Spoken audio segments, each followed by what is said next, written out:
Himachal Pradesh school शिक्षा board के chairman doctor Suresh Kumar Soni ने कहा कि लॉकडाउन के चलते जमातों की भूगोल, कंप्यूटर साइंस और विभिन्न वोकेशनल विषयों की परीक्षाएं शेष बची है, जिसमें भूगोल की परीक्षा अवश्य होगी क्योंकि 4400 के लगभग विद्यार्थी पूरे प्रदेश में हैं। इस पर बोर्ड शीघ्र ही निर्णय लेगा। इसके अलावा जमातों की अन्य बची परीक्षाएं यदि नहीं होती है तो बोर्ड परीक्षार्थियों को मुख्य विषयों में प्राप्त उच्च अंकों के आधार पर अंक देगा। इसके लिए बोर्ड ने विशेष फॉर्मूला तैयार किया है। वोकेशनल विषय के पेपर न होने की स्थिति में इंटरनल असेसमेंट प्रैक्टिकल के अंकों के अतिरिक्त परीक्षार्थी द्वारा मुख्य विषयों में लिए गए उच्च अंक के समान उक्त विषय में थ्योरी के अंक जोड़े जाएंगे ताकि मेरिट में आने वाले परीक्षार्थियों के साथ किसी प्रकार का भेदभाव न हो। इस वक्त बोर्ड ने ग्रेस मार्क्स देने के लिए पूर्व में ही नोटिफाई कर दिया है।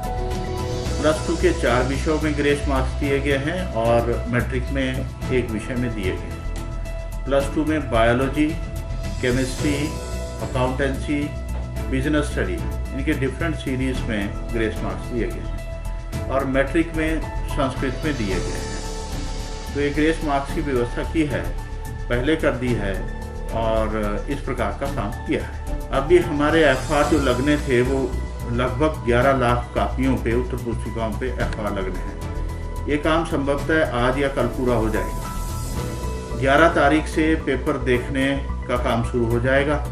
स्पॉट सेंटर्स में 11 तारीख तक हम भेज देंगे पेपर्स को और वहाँ पर इशू कर दिए जाएंगे घरों को विभिन्न विषयों के टीचर्स के लिए। और उसके बाद 10-15 दिन में वहाँ से कलेक्ट करने के बाद यहाँ पेपर आ जाएंगे। रिजल्ट कंपाइलेशन का काम होगा तो मुझे लगता है कि मैट्रिक में हम पहले हफ्ते जून के रिजल्ट दे सकेंगे और जहाँ तक +2 की बात है उसे दूसरे या तीसरे हफ्ते में रिजल्ट निकल जाएगा। किसी से कोई डिस्क्रिमिनेशन नहीं होगा।